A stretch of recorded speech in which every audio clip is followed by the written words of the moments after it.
Arc 6, Chapter 9 Breakthrough Sand Time. The first day of the Auguria Sand Dunes conquest finished immediately after sunset. Once the dead of night arrived, the longest of the 3 sand times that blew per day would arrive. If they forced their way through that miasma-laden sand, their bodies would be ruined, and there was the possibility of losing their path. If they were even unable to see the landmark that was the Pleiades Watchtower, then it would be wise to sit back, spending a peaceful night regaining their strength, restoring their spirit for the following day. Now that I think of it, will the Witch Beast countermeasures work while you're sleeping too? Of course! Having your butt chewed by animals you brought is such a stupid thought that it's not even funny! Aware of the menace the wish beasts of the Auguria Sand Dunes presented, Subaru was somewhat, or rather, quite unsure of them. Laughing at his timidness, Meili was proud. She appeared to be in a good mood ever since the sand earthworm incident, perhaps because she had proved her worth. Subaru understood that getting her in a good mood had benefits to their lives' safety, so from here on out, he wished to be serious about dealing with that too. Anyhow, night had fallen. Subaru and the others had positioned themselves in the middle of the sand dunes, in a sandy plain with a good field of view, and had begun the preparations against the sand, with a dragon carriage at the core. Having said that, they did not need that many preparations. Putting aside how the responsibility weighed on one person, the method really was simple. Alright, Emilia-tan! Sorry for always relying on you, but please! Okay, make sure to move away a bit. Take this! Emilia let out a listless yell and used her magic, just like when she had erected a tower of ice. Then, a wall of frost formed on the east side of the halted dragon carriage's cover, which would act as defense against the sand wind, shutting out the sand entirely. There was no worry about the ice melting, and it would likewise protect them against petty witch beasts. It looked and felt cold, but after their eyes closed, it would work well enough. I cannot help feeling uncomfortable because we are always being spoiled by Emilia-sama's powers. It's fine. I said it before, didn't I? Subaru and Julius will be the ones doing their best while we're on the move. Also, I've said this too, but I am in a really good condition. Seems like you'd usually start to feel chest pain. That sounds dangerous to me. Looking at the icy wall, Julius sighed as Emilia flexed her bicep. Gazing at Emilia's soft, white upper arm by his side, Subaru thought that he should pay attention to Emilia's condition. In fact, the miasma-laden air drifting about in the sand dunes did have a particular heaviness to it. That heaviness had a vague effect on Subaru's body, and it seemed to also have an effect on Beatrice and Julius, both taciturn. It could be possible that Anastasia and Ram being quiet inside the dragon carriage was not unrelated. On the other hand, Emilia and Meili seemed to be in good condition, Meili being the same as before. He did not believe that they had common traits, but he should be vigilant for the appearance of any extreme effects, although, truth was, he wished to get out of the sand dunes as fast as possible. Impatience is forbidden, although I cannot say I understand why you want to rush over the path. Beckoning a silent Subaru, Julius gazed up at the eastern sky blocked by ice. Subaru felt that he had been seen through, so he snorted his nose and turned away from the ice wall. Then, Patrasche came near Subaru, pressing her snout on his shoulder. Subaru felt her doing it over and over, and he gave a bitter smile. So, are you gonna try and calm me down too? It's not like I want to, in fact. It's not like the initiative has been taken either, I suppose. Beatrice pushed his back and turned away, although previously she had been looking up at him meaningfully. Subaru scratched his head, wondering if his irritation was plain for all to see. Looking over, Subaru found Emilia looking at him with kind eyes. As their lines of sight crossed, she waved towards him ever so slightly. Suddenly embarrassed, Subaru clapped his hands. Alright! A place to sleep has been secured thanks to Emilia-tan, so let's get ready for tomorrow. The sand time will end at dawn. So, until then, let's... Before that, Ram needs her treatment. True. That's right. Okay then, I'll be depending on Emilia-tan and Bayako for that. He attempted to go through the topics quickly and was halted by Emilia, trying to follow the daily routine. Emilia and Beatrice nodded at Subaru's anticipations, and the treatment began with the men being put outside. Also, as for why Subaru and Julius had been put outside once the healing begun, one could tell that it had started because of the voice that could be heard faintly, even through the door. Ram's enthusiastically quivering voice sounded like she was enduring pain. A faint light arose inside the dragon carriage. The treatment was being administered with the use of mana that combined 4 attributes. Mana was being poured into the wound inflicted from having lost her horn. Ram's appearance pitiful. On one hand, though, it really did feel like something erotic somehow. Therefore, after the treatment had been witnessed the first day, they refused to have the men with them during the healing. I don't get what Roswell was thinking wanting you to do that repeatedly. In a way, it is definitely an honorable role. Miss Rom is charming and pretty. However, when I think about the obvious manner of who she has eyes for, I honestly cannot be pleased with it. Roswell should know that too, so I don't know why he is still doing it. In that case, why would he still say that about Ram, if she's so far gone? People's relationships, even more so when speaking of a relationship between a man and a woman, cannot be assessed from the outside.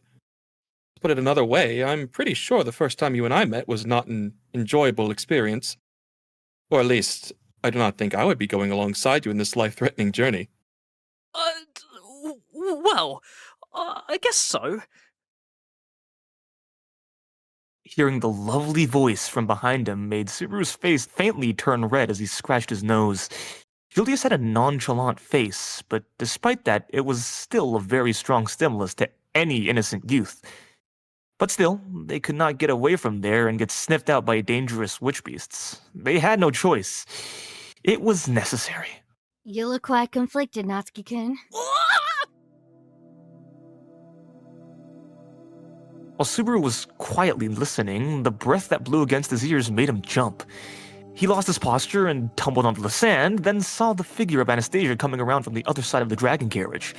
Julius, who had been alarmed by Subaru's panic, lost his composure at the sight of Anastasia, and he looked at the rolling figure.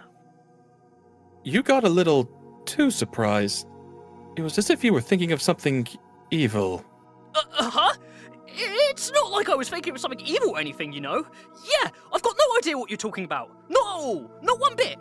So what do you need, Anastasia-san? I'll listen to anything! You really are bad at fooling people, aren't ya? Well, it's fun. Natsuki-kun may be interested in what's going on inside, but I got something important to talk about. Subaru shook off the dark disdain in Julius's eyes, shot a thumbs up towards Anastasia. Anastasia smiled slightly at that reaction and trekked over the sand in boots, and... Wow, it's hard to walk. You and Julius seem fine, eh? I have trained, although I would not go as far to say that it was for this specific occasion. When you feel unsure of your footsteps, don't walk slowly and attempt to check them. Leave it up to the firmness of your shoe soles and take relatively hard steps. That is the Klein way. It was the basis of the rough road running style he had learned from the all-purpose butler, Clind, back when he was learning parkour. Anastasia gave an admiring nod at those words, and after that, she lowered the neck of her robe, lower part of her face now showing. She took a deep breath. I don't get this sand, but it seems like it's choking me out. I'd like to go somewhere safe from the sand wind as soon as possible and breathe as much as I want. Agreed. I'd like to take a bath too. My head is already smeared with sand. He could now understand the reason as to why people in desert areas would wear turbans on their heads. Countermeasures for sand, heat, and cold. It was a reasonable yet inevitable way of life people living on rigorous land had to follow. Subaru too was moderately wrapped in cloth, but it was not enough to protect him from this type of condition. The bath's another thing we'll have to agree on, huh? Sure would be nice if our dear sage happened to have one in their place. Right. You don't actually know that much, huh? Is that what you're saying?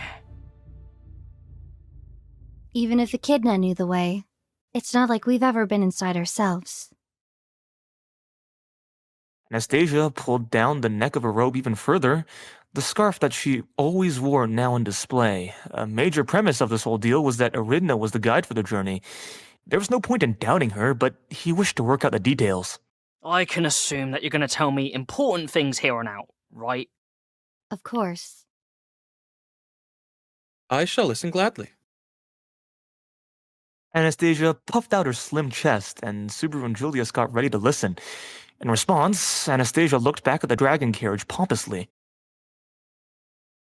Starting tonight, we'll be sleeping in the cart, but you boys will have to take the front seats, you hear?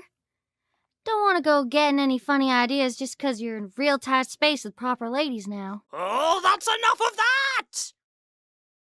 Hey, I just thought I'd loosen the tension. Oh well. It didn't matter at all that they would stay in the same room in the first place.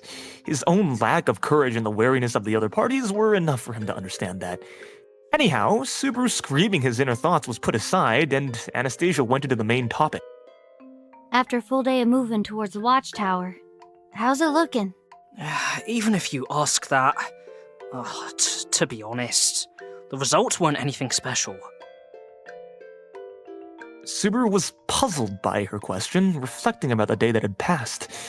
After arriving at the Auguria sand dunes around noon, letting the sand time pass by, and after that, Subaru and the others spent nearly half the day moving. The sand time that had happened during the afternoon was now behind them, and it was now sunset. As for the results that were had up to this point, they would be... The tower sure sticks out like the perfect landmark. Emilia Town is doing good with the waypoints too. Also, isn't Meili's power super strong? The preparations we had beforehand and Subaru's quick thinking were perfect countermeasures against sand time. But the problem is the Pleiades Watchtower, and why we cannot see the route up to it, I believe.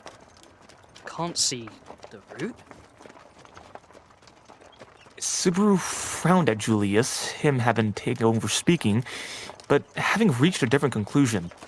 Julius sighed at Subaru, prefacing a speech with, Did you not notice? There have not been any noticeable flaws. That is so. If things don't degrade from this position, it would be great. Don't beat around the bush. It's a bad habit. Say it more directly. Then I shall make it concise. Subaru, have you not noticed anything peculiar about the tower? Huh? Julius asked him a question quietly, and Subaru gasped. After that, looking at the watchtower, a mighty majesty that could be seen on the other side of the ice wall, Niiiiiiiick's presence. Even after Julius had pointed out something was wrong, Subaru did not notice any abnormality in the watchtower. Nothing should have been different about the tower at which he had started at the whole day, compared to how it had been upon first arriving the sand dunes. Nothing could have been different, surely. Huh? It seems that you have noticed.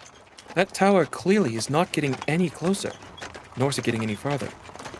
We have aimed at that tower, walking towards it this whole time, but the gap is not closed even slightly.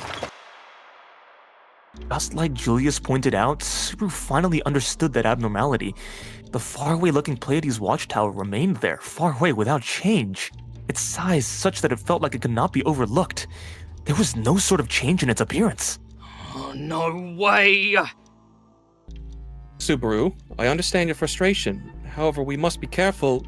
So, after all the trouble we've been through today, being smeared with sand, and the distance we walked were all a waste, conquering this place is such a pain in the arse! Yeah. Subaru kicked the sand at his feet, raising his voice, and Julius was at a loss for words. Squatting on the ground in front of a bewildered Julius, Subaru scooped out sand with his palm with his lips pursed in a pout. Hey! Are you serious? Now I'm all depressed. All of our hard work up to now has been a waste! Damn, this is the worst. You don't seem to be as tenacious as I thought you'd be. Talking like that! While you're seeing me suffering? Can't you tell I'm burned out? If you noticed it too, you should have just said so earlier! I thought not to say anything until I was sure. Did not wish to discourage you. This is how you people... He threw away the sand he had scooped up and stood up while clapping his hands. Glaring at Julius from below, Subaru acted indignant. Can you stop speaking in insinuations? I won't be mad if you guys just say what's on your mind. Instead, Let's try to discover new things together. What's up with this attitude of, I'm just going to keep this trapped deep inside?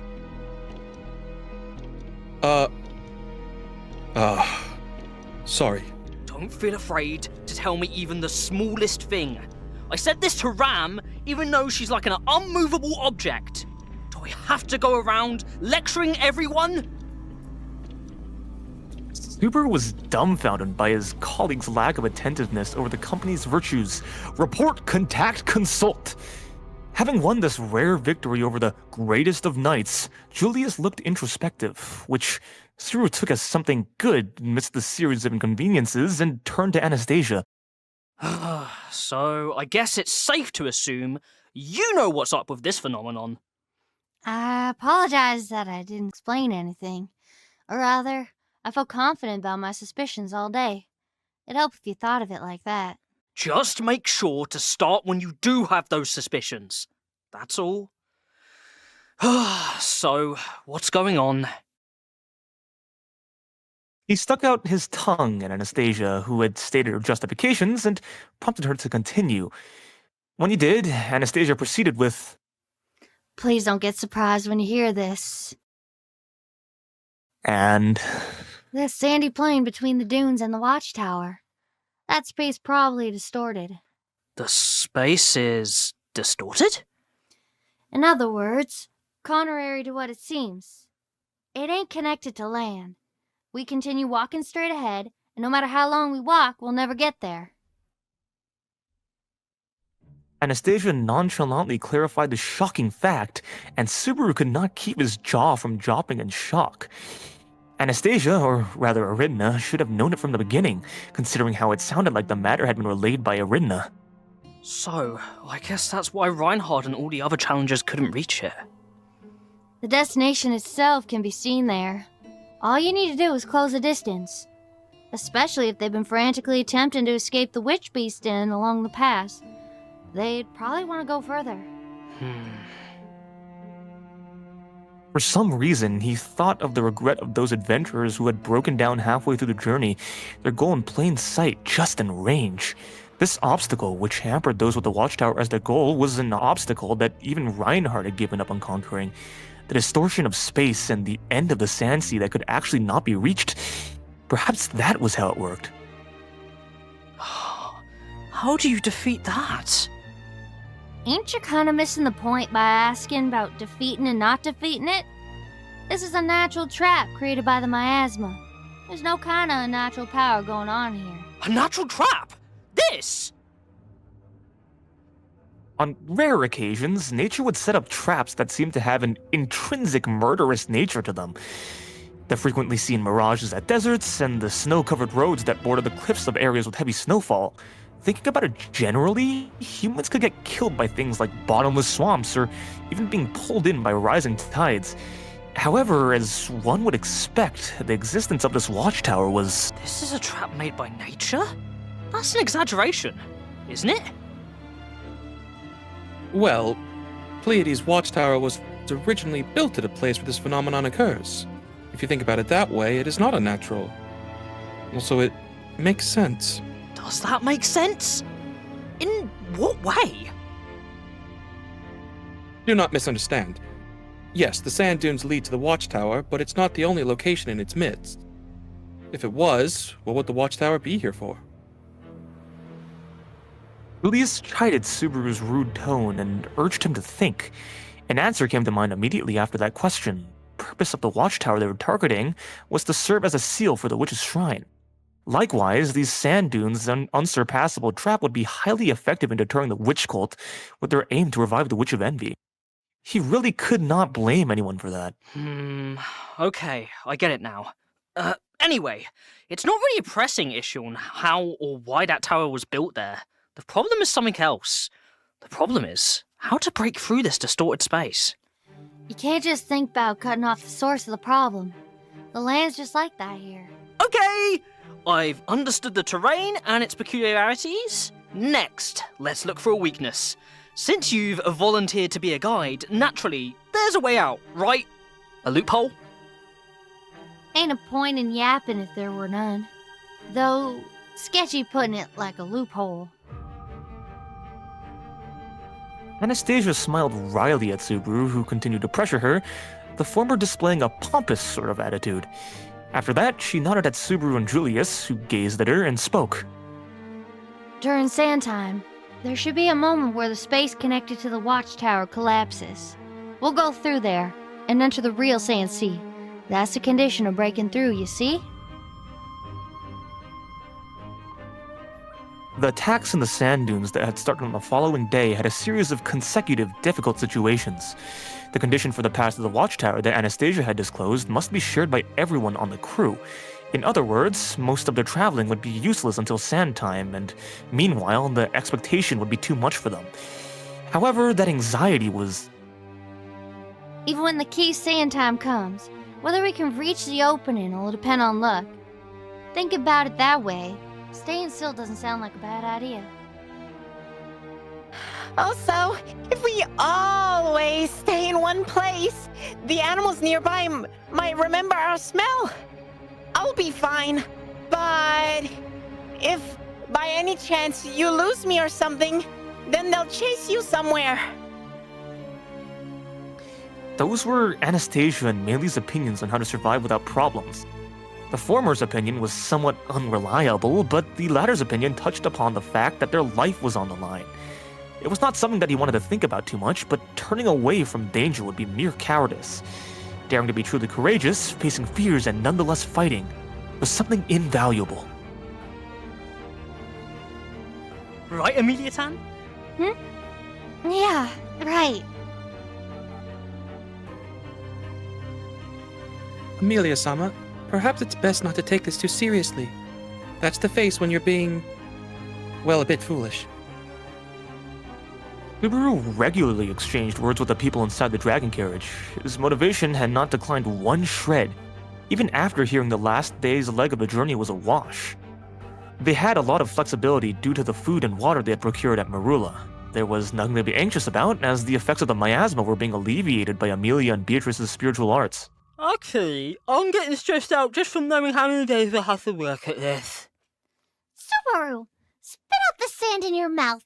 Don't swallow it, in fact. Even if it's not a lot, it's sand with miasma, I suppose. If you deal with it improperly, you'll have a painful experience later, in fact. Beatrice warned Subaru, who had become completely used to the feeling of tasting sand in his mouth and therefore less cautious. In Subaru's arms, as was usual whenever they would ride dragons, Beatrice took out a water container from his pocket. Look, I'll rinse your mouth, I suppose. You can't bathe, so at least clean your mouth, in fact. Hey! Come to think of it, you're clean even without taking a bath. Most of Betty's body is made of mana, I suppose. Naturally, that means she's always perfectly clean, in fact. Being cute at all times in all places. Well, that's just a given for someone like Betty, I suppose. Ooh. Yeah, cute. Beatrice pouted at Subaru's apathetic response, but he patted her head and he played with the drills that had been pushed into his robe. They were done in braids today. Oh, we've discovered a group of witch beasts. Again. They only seem like mere animals when they keep this far away from us like that. If you move away from me and come close to them, people like Oni-san will get bitten in a flash. It's strange, but all the animals around here stare at Oni-san. He brought Patrasche near the dragon carriage while looking at the group of witch beasts that were gathering at a place off to the side of their path. Meili, while looking at Subaru with a curious expression, murmured, That's weird. It seemed like the girl did not know about the witch's lingering scent that surrounded Subaru. Subaru thought that it was of the same nature as the miasma, but it looked as if he would never be able to understand its true essence. Anyhow, it appeared that the scent had not faded away from Subaru, nor had its property of luring witch beasts disappeared. Oh! Could that be a nostalgic witch beast? Ram! Take a look! It's really discomforting how you talk about that, like it's a part of Ram's memories. I only remember that it was painful for both Barsu and Ram. A pack of devil dogs that were looking at them from afar were the same kind of disastrous witch beasts that had attacked the former Roswell residents. Ram acted harsh towards Subaru, who got enthusiastic unintentionally. Don't say that! That doggy there is like a matchmaker for me, you and Rem. If they hadn't been around, I might not turn out to be the man I am today.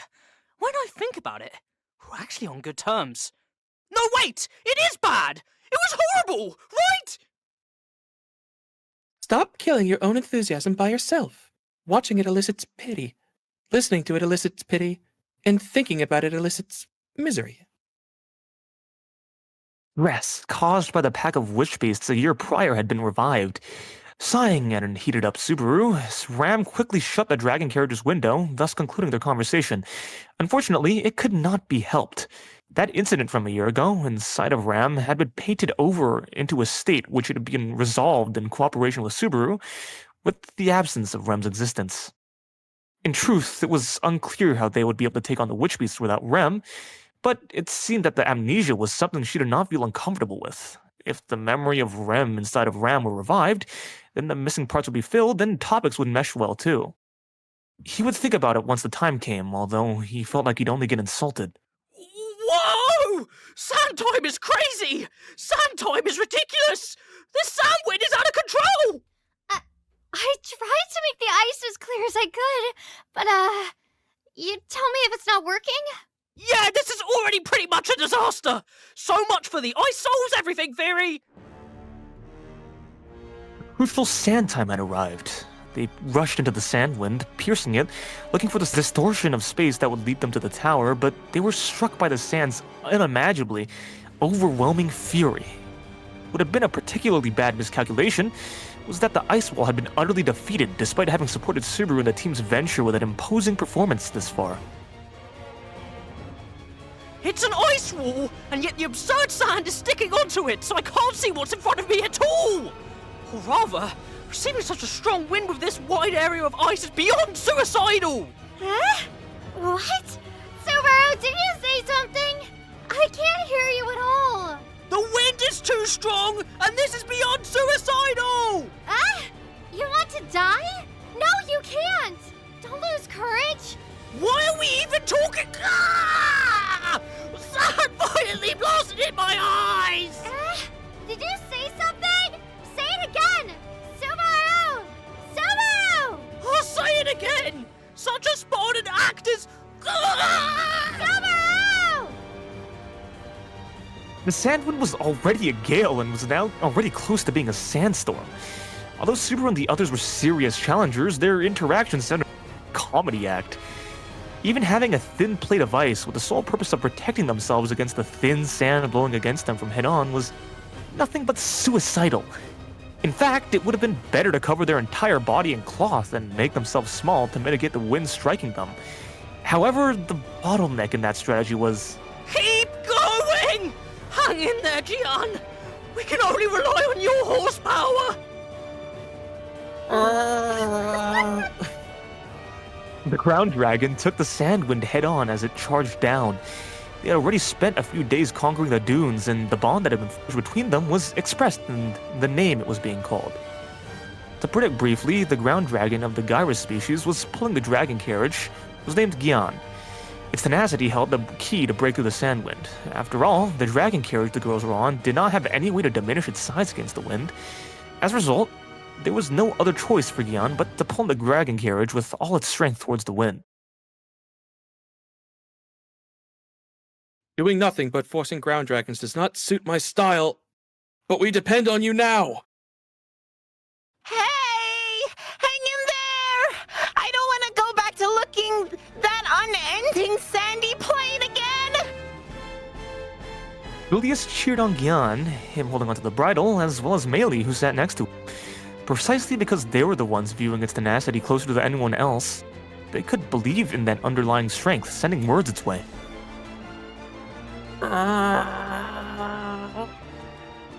Emilia and the others could not even open the small window in the wind, but they were sure that praying with worry inside the dragon carriage was a sure bet. As one countermeasure for the sand, Emilia had been asked to tamper with the dragon carriage with ice. Even though a sand protective board of ice had been stuck onto the front, it could not handle the fierce onslaught of the wind. Thus, Subaru brought out his last resort, forms somewhere in between a wing formation capable of directing the wind and a sharp shape. A spear that would pierce fiercely into the sand wind had been fashioned. It's an application of a mini four-wheel drive. Reducing its weight to make it light would be fatal. So, I couldn't do that. But I did what I could. Alright, go! Gun gear! Penetrate!